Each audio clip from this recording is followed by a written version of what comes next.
அனைவருக்கும் வணக்கம். இந்த வீடியோவில் 12th எக்கனாமிக்ஸ் நாட்டு வருமானம் இந்த லெசன் தான் நம்ம வந்து பார்க்க போகிறோம். Line by line question. இந்த லெசன் பார்த்தீங்கன்னா 7வது லெசன். டோட்டலாக 11th எக்கனாமிக்ஸ் 12th எக்கனாமிக்ஸ் ரெண்டும் சேர்த்து ஒரு 12 லெசன் படிச்சிங்கன்னா போதும். இதுவே அதிகபட்சம் தான். நம்ம 12 லெசனில் இந்த வீடியோ பார்த்திங்கன்னா 7வது லெசன். அப்போ நம்ம 6 வீடியோ வந்து அப்லோட் பண்ணிட்டோம். அதுக்கான பிளேலிஸ்ட் வந்து கீழே டிஸ்கிரிப்ஷனில் வந்து கொடுக்குறேன். நீங்கள் வீடியோஸ் வந்து பார்த்துக்கலாம். ஸ்கூல் புக்கை ஒன்ஸ் படிச்சுட்டு ரிவிஷனுக்கு வந்து இந்த வீடியோஸ் வந்து நீங்கள் வந்து யூஸ் பண்ணிக்கலாம். அதே மாதிரி இந்த வீடியோவில் இருக்கக்கூடிய கொஷின்ஸு நம்ம புத்தகமாக வெளியிட்டிருக்கோம். ஸோ புக்ஸு வேணும்னாலும் கீழே வாட்ஸ்அப் நம்பர் கொடுக்குறேன். அது கான்டாக்ட் பண்ணிங்கன்னா நீங்கள் புக்ஸ் ஆர்டர் பண்ணி வாங்கிக்கலாம். ஸோ டோட்டலாக அதாவது நாட்டு வருமானம் இது வந்து ஓல்டு எடிஷனில் பார்த்தீங்கன்னா தேசிய வருவாய் அப்படின்னு வந்து கொடுத்துருப்பாங்க. புக்கு இன்சைடு கொஷின் பார்த்திங்கன்னா ஒரு 53 கொஷின். புக் பேக் கொஷின் பார்த்திங்கன்னா ஒரு 20 கொஷின். 53 ஒரு 20 73 கொஷின். டோட்டலாக ஒரு 73 கொஷின் வந்து இருக்குது. ஸ்கூல் புக்கை ஒன்ஸ் படிச்சுட்டு நீங்கள் வீடியோஸ் பார்த்தீங்கன்னா உங்களுக்கு அவ்வளோ கிளியராக வந்து புரியும். ஸோ வீடியோக்குள்ளே போகலாம். ஃபஸ்ட்டு கொஷின், பெரிய பிரச்சனைகளான வேலைவாய்ப்பு இன்மை, பணவீக்கம் மற்றும் வளர்ச்சி ஆகியவற்றை சமாளிப்பதற்காக தயாரிக்கப்பட்ட தவிர்க்க முடியாத தயாரிப்பே நாட்டு வருமானம் எனும் கருத்துரு ஆகும் என்று கூறியவர் யார் அப்படின்னா சாமுவேல்சன். பெரிய பிரச்சனைகளான வேலைவாய்ப்பு இன்மை, பணவீக்கம் மற்றும் வளர்ச்சி ஆகியவற்றை சமாளிப்பதற்காக தயாரிக்கப்பட்ட தவிர்க்க முடியாத தயாரிப்பே நாட்டு வருமானம் எனும் கருத்துரு ஆகும் என்று கூறியவர் வந்து சாமுவேல்சன். இரண்டாவது கொஷின், நாட்டு வருமானம் எனும் கருத்துருவை முதலில் அறிமுகப்படுத்தியவர் யார் அப்படின்னா சைமன் குஸ்னெட்ஸ். நாட்டு வருமானம் எனும் கருத்துருவை முதலில் அறிமுகப்படுத்தியவர் யார்? சைமன் குஸ்னெட்ஸ். ஒரு ஆண்டில் ஒரு நாட்டில் உற்பத்தி செய்யப்பட்ட மொத்த பண்டங்கள் மற்றும் பணிகளின் பண மதிப்பு டேஸ் ஆகும். ஆன்சர் வந்து நாட்டு வருமானம். ஒரு ஆண்டில் ஒரு நாட்டில் உற்பத்தி செய்யப்பட்ட மொத்த பண்டங்கள் மற்றும் பணிகளின் பண மதிப்பு நாட்டு வருமானம் ஆகும். நான்காவது கொஷின், ஒரு நாட்டில் உள்ள உழைப்பும் முதலும் சேர்ந்து அங்குள்ள இயற்கை வளங்களை பயன்படுத்தி பண்டங்கள் மற்றும் பணிகளை உற்பத்தி செய்கின்றன. இதுவே அந்நாட்டின் நிகர ஆண்டு வருமானம், நாட்டு வருமானம் அல்லது நாட்டு ஈவுத்தொகை ஆகும் என்று கூறியவர் யார் அப்படின்னா ஆல்பர்ட் மார்ஷல்.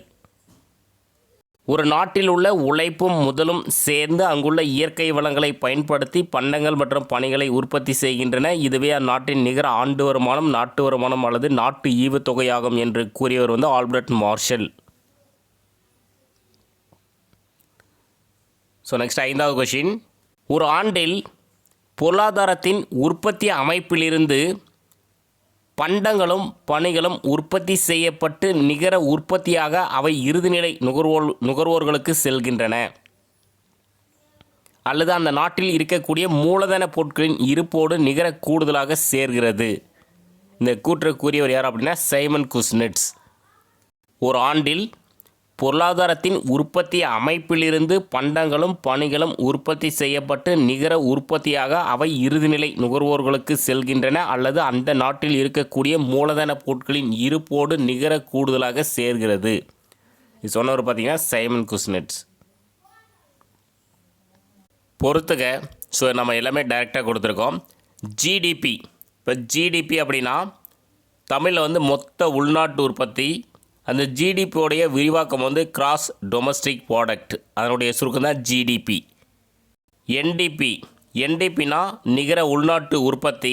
அந்த என்டிபியோடைய விரிவாக்கம் வந்து நெட் டொமஸ்டிக் ப்ராடக்ட். தமிழில் நிகர உள்நாட்டு உற்பத்தி, ஆங்கிலத்தில் வந்து நெட் டொமஸ்டிக் ப்ராடக்ட். ஜிஎன்பினா மொத்த நாட்டு உற்பத்தி. ஸோ ஆங்கிலத்தில் வந்து கிராஸ் நேஷ்னல் ப்ராடக்ட். என்என்பி நிகர நாட்டு உற்பத்தி, அது வந்து நெட் நேஷ்னல் ப்ராடக்ட். பிஐ அப்படின்னா தனிநபர் வருமானம், அதாவது பர்சனல் இன்கம். ஆன்சர் வந்து அனைத்தும் சரி. ஜிடிபினா மொத்த உள்நாட்டு உற்பத்தி, ஆங்கிலத்தில் கிராஸ் டொமஸ்டிக் ப்ராடக்ட். என்டிபி அதனுடைய தமிழ் விரிவாக்கம் நிகர உள்நாட்டு உற்பத்தி, ஆங்கில விரிவாக்கம் வந்து நெட் டொமஸ்டிக் ப்ராடக்ட். ஜிஎன்பி வந்து மொத்த நாட்டு உற்பத்தி கிராஸ் நேஷ்னல் ப்ராடக்ட். என்என்பி வந்து நிகர நாட்டு உற்பத்தி நெட் நேஷ்னல் ப்ராடக்ட். பிஐனா பர்சனல் இன்கம், அதாவது தனி மனிதர் வருமானம். ஸோ நெக்ஸ்ட் 7வது கொஷின். ஒரு ஆண்டில் ஒரு நாட்டில் உற்பத்தி செய்யப்பட்ட இறுதிநிலை பண்டங்கள் மற்றும் பணிகளின் மொத்த சந்தை மதிப்பே எது அப்படின்னா மொத்த உள்நாட்டு உற்பத்தி. மொத்த உள்நாட்டு உற்பத்திக்கு வந்து ஆங்கிலத்தில் வந்து கிராஸ் டொமஸ்டிக் ப்ராடக்ட், அதாவது ஜிடிபி. ஒரு ஆண்டில் ஒரு நாட்டில் உற்பத்தி செய்யப்பட்ட இறுதிநிலை பண்டங்கள் மற்றும் பணிகளின் மொத்த சந்தை மதிப்பே மொத்த உள்நாட்டு உற்பத்தி, ஜிடிபி, கிராஸ் டொமஸ்டிக் ப்ராடக்ட். கீழ்கண்டவற்றில் சரியானதை தேர்ந்தெடுக்கவும். அதாவது செலவு முறையில் ஜிடிபி. இப்போ செலவு முறையில் ஜிடிபி அப்படின்னா அதற்கான ஃபார்முலா மாதிரி கொடுத்துருக்காங்க, C+I+G+X-M. இப்போ சி அப்படின்னா நுகர்வு பண்டங்கள், ஐனா முதலீட்டு பண்டங்கள், ஜினா அரசின் கொள்முதல்கள், X-Mனா நிகர ஏற்றுமதி. ஸோ ஆன்சர் வந்து அனைத்தும் சரி. ஸோ செலவு முறையில் ஜிடிபினா C+I+G+X-M. அந்த சினா நுகர்வு பண்டங்கள், ஐனா முதலீட்டு பண்டங்கள், ஜினா அரசின் கொள்முதல்கள், X-Mனா நிகர ஏற்றுமதி. ஸோ நெக்ஸ்ட் 9வது கொஷின். ஒரு ஆண்டில் ஒரு நாட்டில் ஏற்படும் தேய்மானத்தை கழித்த பிறகு கிடைக்கும் நிகர உற்பத்தி என்ன அப்படின்னா நிகர உள்நாட்டு உற்பத்தி. நிகர உள்நாட்டு உற்பத்தினா நெட் டொமஸ்டிக் ப்ராடக்ட். இப்போ நெட் டொமஸ்டிக் ப்ராடக்ட் வேணும் அப்படின்னா ஜிடிபி மைனஸ் தேய்மானம். ஜிடிபியில் தேய்மானத்தை கழிச்சா கிடைப்பது தான் என்டிபி. ஸோ அதனுடைய ஃபார்முலா அங்கே இருக்குது பாருங்கள். NDB equal to GDP minus தேய்மானம். ஜிடிபிலேருந்து தேய்மானத்தை கழித்தால் கிடைப்பது வந்து என்டிபி, அதாவது நிகர உள்நாட்டு உற்பத்தி.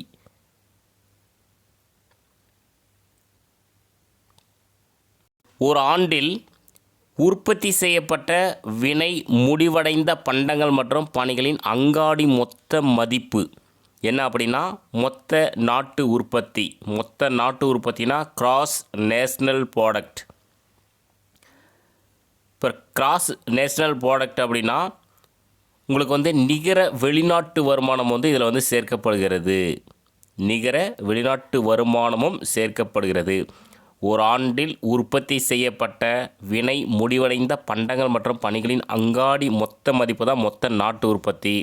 மொத்த நாட்டு உற்பத்தியில் நிகர வெளிநாட்டு வருமானமும் சேர்க்கப்படும். ஜிஎன்பியில் 5 வகையான முடிவடைந்த பண்டங்கள் மற்றும் பணிகள் உள்ளன. அவை ஸோ அதற்கான ஒரு ஃபார்முலா மாதிரி கொடுத்துருக்காங்க. C+I+G+X-M+R-P. ஜிஎன்பினா என்னது? மொத்த நாட்டு உற்பத்தி. ஸோ மொத்த நாட்டு உற்பத்தியில் என்னென்ன வருதுன்னு பாருங்கள். நுகர்வு சி, மூலதனம் ஐ, அரசால் வாங்கப்பட்ட அல்லது உற்பத்தி செய்யப்பட்ட பண்டங்கள் பணிகள் அதுதான் ஜி, நிகர ஏற்றுமதி X-M, கொடுக்கப்பட்ட காரணிகளின் வருமானம் இடையே உள்ள வேறுபாடு அதுதான் வந்து R-P. ஸோ ஆன்சர் வந்து அனைத்தும் சரி. அதாவது ஜிஎன்பியில் 5 வகையான முடிவடைந்த பண்டங்கள் மற்றும் பணிகள் உள்ளன. அந்த 5 வகை வந்து இதுதான்: நுகர்வு, மூலதனம், அரசால் வாங்கப்பட்ட அல்லது உற்பத்தி செய்யப்பட்ட பண்டங்கள் பணிகள், நிகர ஏற்றுமதி, கொடுக்கப்பட்ட காரணிகளின் வருமானம் இடையே உள்ள வேறுபாடு.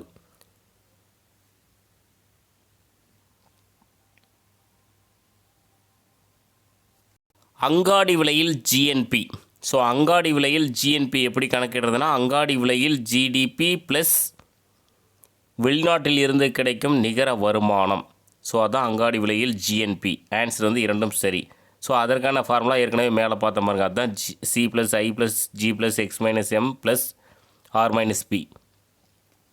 ஸோ அங்காடி விலையில் ஜிஎன்பி அப்படின்னா அங்காடி விலையில் ஜிடிபி ப்ளஸ் வெளிநாட்டில் இருந்து கிடைக்கும் நிகர வருமானம்.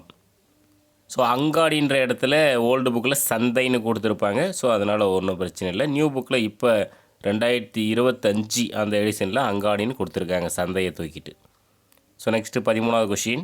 ஜிஎன்பி மைனஸ் தேய்மானம். ஸோ என்ன கிடைக்கும் அப்படின்னா நிகர நாட்டு உற்பத்தி கிடைக்கும், அதாவது என்என்பி வந்து கிடைக்கும். ஜிஎன்பி என்னது? Cross national product. ஸோ மொத்த நாட்டு உற்பத்தி அதான் வந்து ஜிஎன்பி, மொத்த நாட்டு உற்பத்தி. மொத்த நாட்டு உற்பத்தியிலிருந்து தேய்மானத்தை கழித்தால் கிடைப்பது தான் நிகர நாட்டு உற்பத்தி, அதுதான் என்என்பி.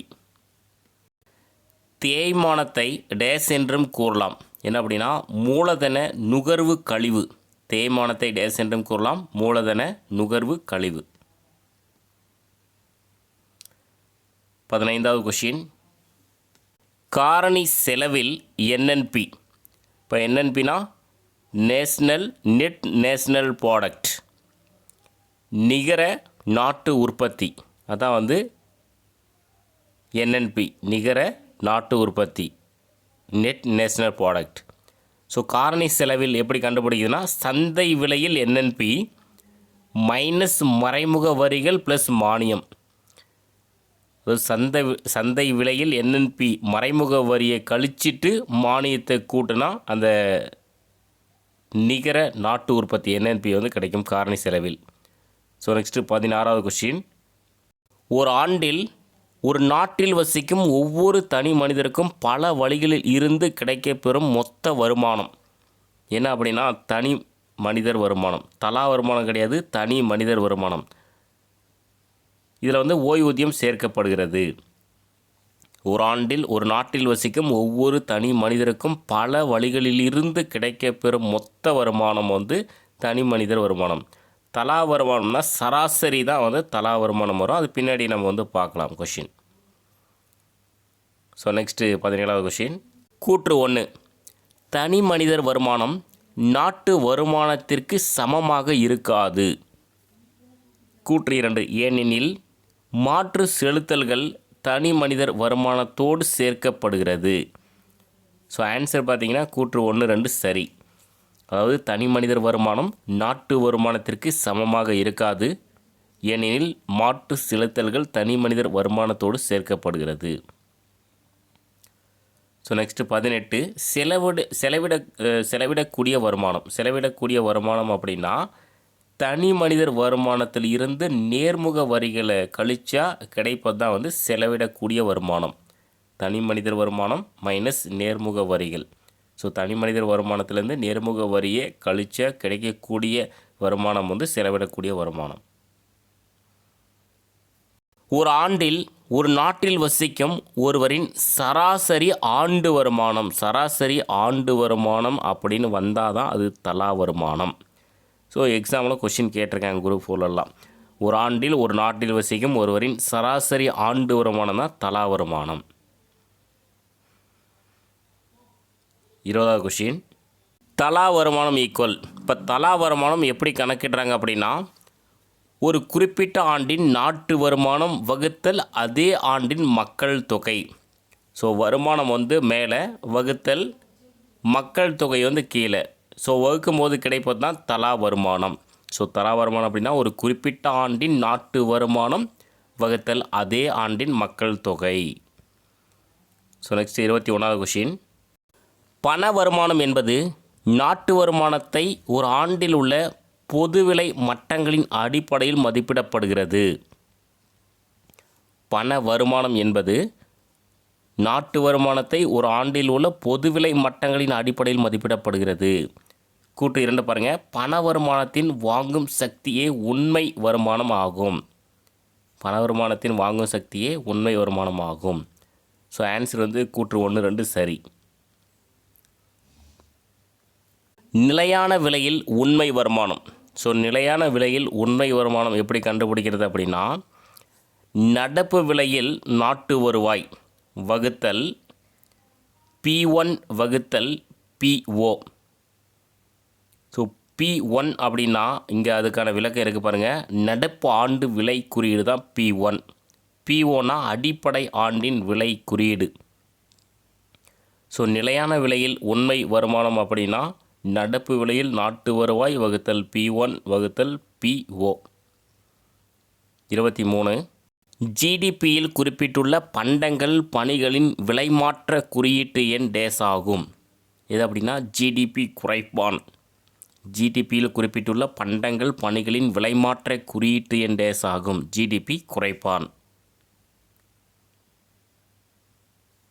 ஜிடிபி குறைப்பான் ஈக்குவல் டு, ஸோ எப்படி கண்டுபிடிக்கிறது அப்படின்னா பண மதிப்பு ஜிடிபி வகுத்தல் உண்மை மதிப்பு ஜிடிபி இன்ட்டு 100.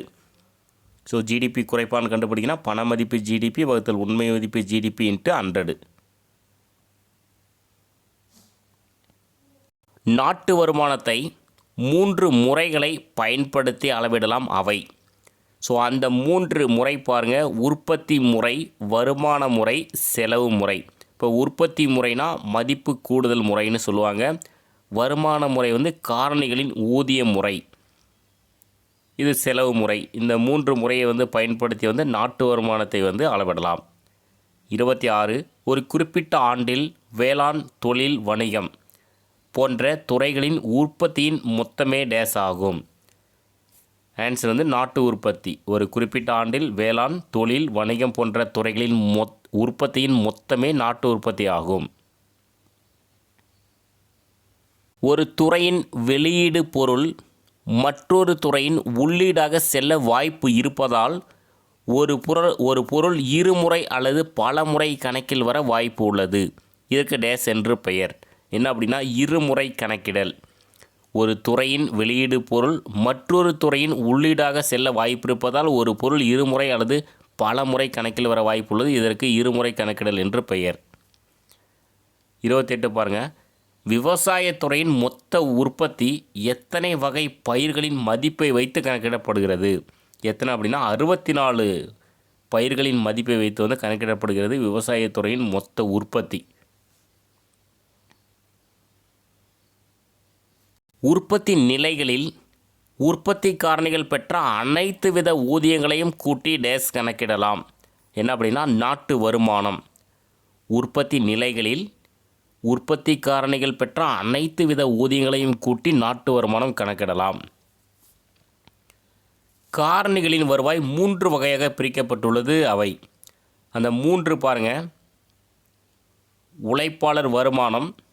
உழைப்பாளர் வருமானம்னா கூலி சம்பளம். மூலதன வருமானம். மூலதன வருமானம்னா லாபம், வட்டி. கலப்பு வருமானம் விவசாயம், பண்ணை, சிறு தொழில். ஸோ ஆன்சர் வந்து அனைத்தும் சரி. காரணிகளின் வருவாய் வந்து 3 வகையாக பிரிக்கப்பட்டுள்ளது. உழைப்பாளர் வருமானம், மூலதன வருமானம், கலப்பு வருமானம்.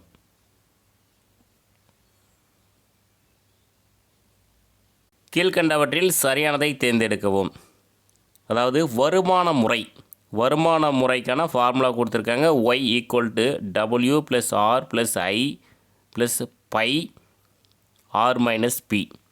இப்போ w அப்படின்னா கூலி, ஆர்னா வாடகை, ஐனா வட்டி, பை அப்படின்னா லாபம், ஆர்னா ஏற்றுமதி, பினா இறக்குமதி. இதுக்கு ஆன்சர் வந்து அனைத்தும் சரி. அதாவது வருமான முறை கணக்கிடுறது வந்து ஃபார்முலா கொடுத்துருக்காங்க, அதை பார்த்துக்கோங்க. y = w + r + i + பை + r - p. ஸோ டபிள்யூனா என்னது? கூலி, ஆர்னா வாடகை, ஐனா வட்டி, பைனா லாபம், ஆர் ஏற்றுமதி இறக்குமதி, r - pனா ஏற்றுமதி இறக்குமதி. ஸோ நெக்ஸ்ட்டு 32வது கொஷின், உற்பத்தி முறையில் ஜிடிபி. உற்பத்தி முறையில் ஜிடிபி பார்த்தீங்கன்னா ஆன்சர் வந்து இரண்டும் சரி. பொருளாதாரத்தின் ஒவ்வொரு துறையிலும் கூட்டப்பட்ட மதிப்பு முதன்மை, இரண்டாம் நிலை, மூன்றாம் துறை. அதாவது முதன்மை துறை, இரண்டாம் நிலைத்துறை, மூன்றாம் நிலைத்துறை. ஸோ இதெல்லாம் கூட்டுறது தான் உற்பத்தி முறையில் வந்து ஜிடிபி.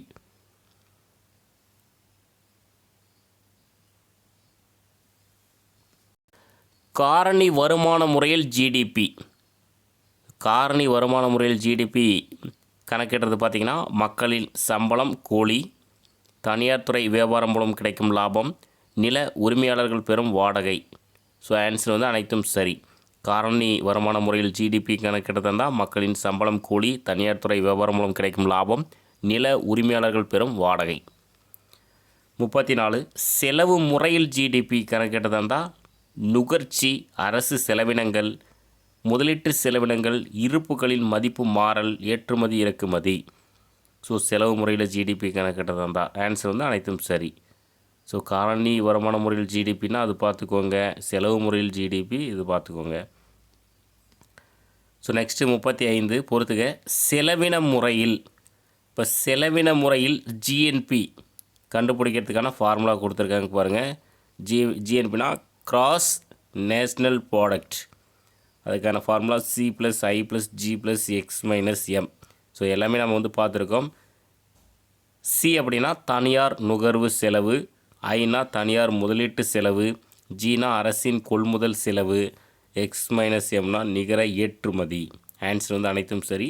செலவின முறையில் ஜிஎன்பி கண்டுபிடிக்கிறதா இருந்தால் அதற்கான ஃபார்முலா கொடுத்துருக்காங்க C plus I plus G plus X minus M.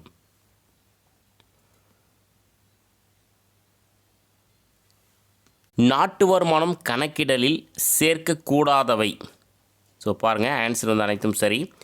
ஏற்கனவே வாங்கப்பட்ட கார், இருசக்கர வாகனம், கைபேசி, பழைய பங்கு பத்திரங்கள், முதியோர் ஓய்வூதியம், விவசாயிகள் விதை மற்றும் உரங்கள், பருத்தி நூல்களுக்கு செய்யும் செலவுகள். ஸோ இதெல்லாம் நாட்டு வருமான கணக்கிடலில் சேர்க்கக்கூடாதவை. ஸோ என்னென்ன அப்படின்னா, ஏற்கனவே வாங்கப்பட்ட கார், இருசக்கர வாகனம், கைபேசி, பழைய பங்கு பத்திரங்கள், முதியோர் ஓய்வூதியம், விவசாயிகள் விதை மற்றும் உரங்கள், பருத்தி நூல்களுக்கு செய்யும் செலவுகள். உற்பத்தி காரணிகள் என்னென்ன அப்படின்னா, நிலம், உழைப்பு, மூலதனம், தொழில் முனைவு. இதெல்லாம் வந்து உற்பத்தி காரணிகள். ஆன்சர் வந்து ஆப்ஷன் டி அனைத்தும் சரி. ஸோ உற்பத்தி காரணிகள் என்ன? நிலம், உழைப்பு, மூலதனம், தொழில் முனைவு. ஒரு நிறுவனம் பண்டங்கள் பணிகளை உற்பத்தி செய்யும் போது உற்பத்தி காரணிகளுக்கு செய்யும் செலவை குறிப்பது எது அப்படின்னா காரணி செலவு. காரணி செலவு அப்படின்னா எஃப்சி. ஸோ எஃப்சி அதனுடைய விரிவாக்கம் வந்து ஃபேக்ட்ரி ப்ரைஸ். அதை தான் வந்து சுருக்கமாக எஃப்சின்னு கொடுத்துருக்காங்க. ஒரு நிறுவனம் பண்டங்கள் பணிகளை உற்பத்தி செய்யும் போது உற்பத்தி காரணிகளுக்கு செய்யும் செலவை குறிப்பது காரணி செலவு. 39வது கொஸ்டின். சரியானதை தேர்ந்தெடு. ஒரு 2 பாயிண்ட்ஸ் இருக்குது, பார்த்துக்கோங்க. அரசுக்கு செலுத்தும் வரிகள் உற்பத்தி செலவில் சேர்ப்பதில்லை. அரசுக்கு செலுத்தும் வரிகள் வந்து உற்பத்தி செலவில் சேர்ப்பதில்லை. உற்பத்தியில் உதவித்தொகைகள் நேரடியான விளைவை ஏற்படுத்துவதால் காரணி செலவில் சேர்க்கப்படுகின்றன. இது உற்பத்தியில் உதவித்தொகைகள் நேரடியான விளைவை ஏற்படுத்துவதால் காரணி செலவில் சேர்க்கப்படுகின்றன. இது அரசுக்கு செலுத்தக்கூடிய வரிகள். ஆன்சர் வந்து இரண்டும் சரி. கூற்று 1, அங்காடி விலை ஈக்குவல் டு காரணி செலவு மைனஸ் உதவித்தொகைகள். இப்போ அங்காடி விலை கண்டுபிடிக்கணும் அப்படின்னா காரணி செலவில் இருந்து உதவித்தொகைகளை கழிச்சா கிடைப்பது அங்காடி விலை. இப்போ பாருங்கள், கூற்று 2, காரணி செலவு கண்டுபிடிக்கணும் அப்படின்னா அங்காடி விலை மைனஸ் மறைமுக வரி ப்ளஸ் உதவித்தொகைகள். இப்போ காரணி செலவு கண்டுபிடிக்கணும்னா அங்காடி விலையில் மறைமுக வரியை கழிச்சிட்டு உதவித்தொகைகளை சேர்த்தா கிடைப்பது காரணி செலவு. ஸோ ஆன்சர் பார்த்திங்கன்னா கூற்று 1, 2 சரி. 41, பொருளாதாரத்தின் கணக்கு அல்லது சமூக கணக்கு என சொல்லப்படுவது எது அப்படின்னா நாட்டு வருமானம். பொருளாதாரத்தின் கணக்கு அல்லது சமூக கணக்கு என சொல்லப்படுவது எதுனா நாட்டு வருமானம். ஸோ நெக்ஸ்ட் 42வது கொஷின். நாட்டு வருமானம் பகுத்தாய்வின் முக்கியத்துவம். ஒரு 4 பாயிண்ட்ஸ் இருக்குது பாருங்கள். பல்வேறு துறைகளின் முக்கியத்துவம் பற்றியும் தேசிய வருமானத்தில் அத்துறையின் பங்களிப்பு பற்றியும் அறிய முடிகின்றது. ஸோ எதனால் அப்படின்னா நாட்டு வருமானம் பகுத்தாய்வு பண்ணுறதுனால. பணவியல் மற்றும் பொதுநிதி கொள்கைகளை உருவாக்க உதவுகிறது. திட்டமிடலுக்கு பயன்படுகிறது. பொருளாதார மாதிரிகளை உருவாக்க பயன்படுகிறது. ஸோ நாட்டு வருமானம் பகுத்தாய்வின் முக்கியத்துவம். ஸோ என்னென்னா பல்வேறு துறைகளின் முக்கியத்துவம் பற்றியும் தேசிய வருமானத்தில் அத்துறையின் பங்களிப்பு பற்றியும் அறிய முடிகின்றது. பணவியல் மற்றும் பொது நிதி கொள்கைகளை உருவாக்க உதவுகிறது. திட்டமிடலுக்கு பயன்படுகிறது. பொருளாதார மாதிரிகளை உருவாக்க பயன்படுகிறது. 43வது கொஸ்டின் கூற்று 1, நாட்டு வருமானம் மூலம் தலா வருமானம் கணக்கிடப்படுகிறது. நாட்டு வருமானம் மூலம் தலா வருமானம் கணக்கிடப்படுகிறது. கூற்று 2, தலா வருமானம் ஒரு நாட்டின் பொருளாதார நலனை அறிய பயன்படுகிறது. தலா வருமானம் ஒரு நாட்டின் பொருளாதார நலனை அறிய பயன்படுகிறது. ஸோ ஆன்சர் வந்து ஆப்ஷன் சி கூற்று 1, 2 சரி. 44வது கொஷின். நாட்டு வருமானம் கணக்கீட்டில் உள்ள சிரமங்கள். மொத்தம் ஒரு 6 பாயிண்ட்ஸ் இருக்குது பாருங்கள். மாற்று செலுத்தல்கள்னால் ஓய்வூதியம், உதவித்தொகை. தேய்மானங்கள் மதிப்பீடு செய்வதில் சிரமம், பணம் செலுத்தப்படாத சேவைகள், சட்டவிரோத நடவடிக்கைகளால் கிடைக்கும் வருமானம், சொந்த நுகர்வுக்கான உற்பத்தி மற்றும் விலை மாற்றம், மூலதன லாபம், புள்ளி விவர சிக்கல்கள். ஸோ இதெல்லாம் வந்து நாட்டு வருமானம் கணக்கீட்டில் உள்ள சிரமங்கள். ஆன்சர் வந்து அனைத்தும் சரி. மாற்று செலுத்தல்கள், அதாவது ஓய்வூதியம், உதவித்தொகை, தேய்மானங்கள் மதிப்பீடு செய்வதில் சிரமம், பணம் செலுத்தப்படாத சேவைகள், சட்டவிரோத நடவடிக்கைகளால் கிடைக்கும் வருமானம், சொந்த நுகர்வுக்கான உற்பத்தி மற்றும் விலை மாற்றம், மூலதன லாபம், புள்ளி விவர சிக்கல்கள். ஸோ நெக்ஸ்ட் 45வது கொஷின். நாட்டு வருமானத்தில் சேர்க்கப்படாதது எது அப்படின்னா சூதாட்டம், கடத்தல், சட்டவிரோதமாக மதுவை தயாரித்தல், மேற்கூறிய 2 நடவடிக்கைகள் மூலம் பெறப்படும் வருமானம். ஆன்சர் வந்து ஆப்ஷன் டி. அதாவது நாட்டு வருமானத்தில் சேர்க்கப்படாதது வந்து சூதாட்டம், கடத்தல், சட்டவிரோதமாக மதுவை தயாரித்தல். ஸோ இதிலேருந்து வரக்கூடிய வருமானம்.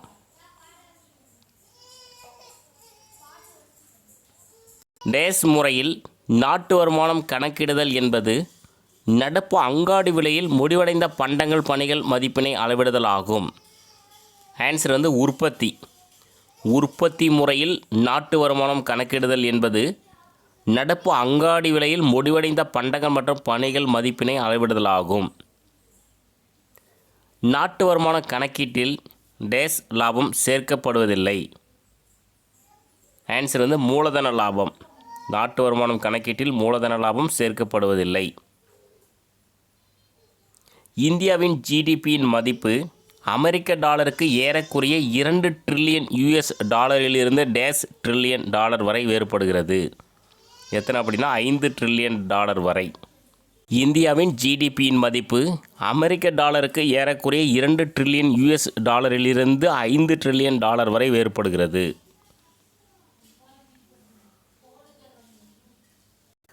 ஒரு நாட்டின் பொருளாதாரம் கீழ்கண்ட துறைகளாக பிரிக்கப்படுகிறது. ஆன்சர் வந்து அனைத்தும் சரி. நிறுவனங்கள், குடும்பங்கள், அரசு, வெளிநாட்டு வாணிபம், மூலதனத்துறை. ஒரு நாட்டின் பொருளாதாரம் கீழ்கண்ட துறைகளாக பிரிக்கப்படுகிறது. நிறுவனங்கள், குடும்பங்கள், அரசு, வெளிநாட்டு வாணிபம், மூலதனத்துறை. 50வது கொஷின். அரசு என்பது ஒன்று சேர்க்கப்பட்ட நபர்கள் என குறிப்பிட்டவர்கள். Eddy peacock. ஆன்சர் வந்து இரண்டும் சரி. அரசு என்பது ஒன்று சேர்க்கப்பட்ட நபர்கள் என குறிப்பிட்டவர்கள் வந்து எடி பிகாக். கூற்று 1. ஒரு நாட்டின் வளர்ச்சியும் பொருளாதார அந்தஸ்தும் அந்நாட்டின் நாட்டு வருமானம் பொறுத்தே அமைகிறது. ஒரு நாட்டின் வளர்ச்சியும் பொருளாதார அந்தஸ்தும் அந்நாட்டின் நாட்டு வருமானம் பொறுத்தே அமைகிறது. கூற்று 2. ஜிடிபியில் தலைவீத வருமானம் மற்றும் அதன் ஆண்டு வளர்ச்சி வீதம் அடிப்படையில் நாடுகளின் பொருளாதார முன்னேற்றம் அளவிடப்படுகிறது. ஜிடிபியில் தலைவீத வருமானம் மற்றும் அதன் ஆண்டு வளர்ச்சி வீதம் அடிப்படையில் நாடுகளின் பொருளாதார முன்னேற்றம் அளவிடப்படுகிறது. ஆன்சர் வந்து கூற்று 1, 2 சரி. Option C. 52வது கொஷின். பிக்யூஎல்ஐயில் உள்ளடங்கி உள்ளது. மக்களின் வாழ்க்கை தரம், வாழும் காலம், கல்வி அறிவு. ஆன்சர் வந்து ஆப்ஷன் டி. அனைத்தும் சரி. பிக்யூஎல்ஐனா physical quality of life index. So இதில் உள்ளடங்கி உள்ளது பார்த்திங்கன்னா மக்களின் வாழ்க்கை தரம், வாழும் காலம், கல்வி அறிவு. நாட்டு வருமானம் பற்றிய புள்ளி விவரத்தை பயன்படுத்தும் அமைப்புகள். ஆன்சர் வந்து இரண்டும் சரி. அரசு, வியாபாரிகள் மற்றும் IMF, உலக வங்கி போன்ற பன்னாட்டு நிறுவனங்கள். நாட்டு வருமானம் பற்றிய புள்ளி விவரத்தை பயன்படுத்தும் அமைப்புகள் வந்து அரசு, வியாபாரிகள் மற்றும் IMF, அப்புறம் உலக வங்கி போன்ற பன்னாட்டு நிறுவனங்கள். ஸோ இதோட புக்கு இன்சைடு கொஷின் வந்து முடிஞ்சுது. இனி பார்க்க போகிறது புக் பேக் கொஷின். உற்பத்தி காரணியின் செலவின் அடிப்படையிலான NNP. ஆன்சர் வந்து நாட்டு வருமானம். உற்பத்தி காரணியின் செலவின் அடிப்படையிலான NNP வந்து நாட்டு வருமானம். முதன்மை துறை என்பது முதன்மை துறை என்பது விவசாயம். முதன்மை துறை என்பது விவசாயம். எத்தனை முறைகளால் நாட்டு வருமானம் கணக்கிடப்படுகிறது? எத்தனை முறைனா 3 முறைகளால் வந்து நாட்டு வருமானம் வந்து கணக்கிடப்படுகிறது.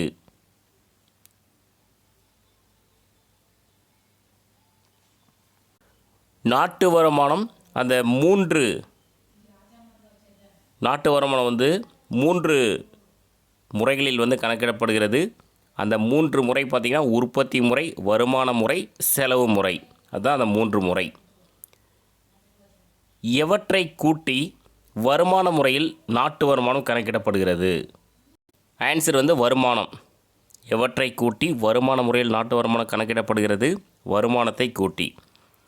கீழே கொடுக்கப்பட்டுள்ளவற்றில் எது மிகப்பெரிய எண்ணாக இருக்கும்?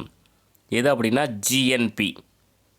ஜிஎன்பினா கிராஸ் நேஷ்னல் ப்ராடக்ட். ஸோ அதிலிருந்து தேய்மானத்தை கழித்தால் கிடைப்பது தான் என்என்பி. அப்போ வந்து ஜிஎன்பி தான் பெரிய எண்ணாக வந்து இருக்கும். ஸோ நெக்ஸ்ட் 59வது கொஷின். டேஸ் துறையில் செலவு முறையில் தேசிய வருவாய் மதிப்பிடப்படுகிறது. எது அப்படின்னா கட்டடத்துறை.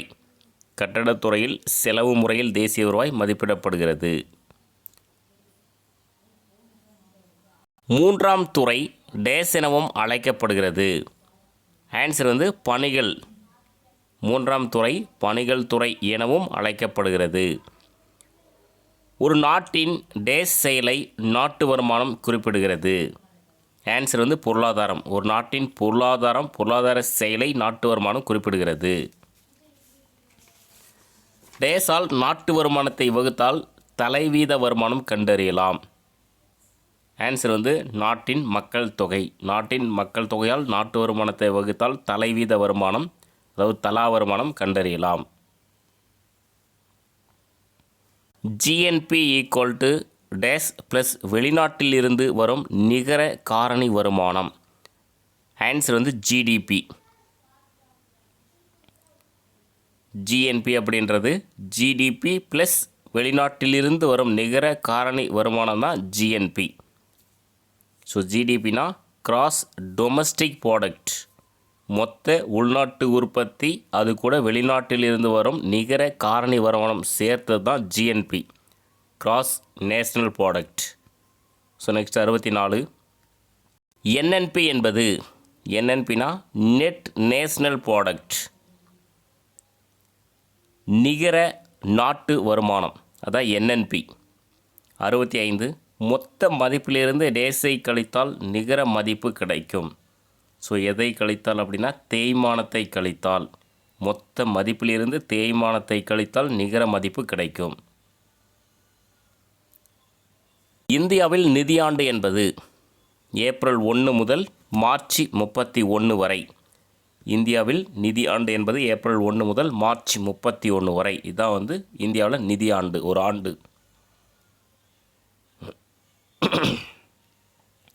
67வது கொஷின். என்என்பியிலிருந்து வெளிநாட்டு காரணிகளின் நிகர வருமானம் கழிக்கப்பட்டால் கிடைக்கும் நிகர மதிப்பு. ஆன்சர் வந்து நிகர உள்நாட்டு உற்பத்தி. என்என்பியிலிருந்து வெளிநாட்டு காரணிகளின் நிகர வருமானம் கழிக்கப்பட்டால் கிடைக்கும் நிகர மதிப்பு வந்து நிகர உள்நாட்டு உற்பத்தி, அதாவது என்டிபி, நெட் டொமஸ்டிக், அதாவது நெட் டொமஸ்டிக் ப்ராடக்ட். 68வது கொஷின். உற்பத்தி புள்ளியில் என்என்பியின் மதிப்பு டேஸ் என அழைக்கப்படுகிறது. ஆன்சர் வந்து காரணி செலவில் என்என்பி.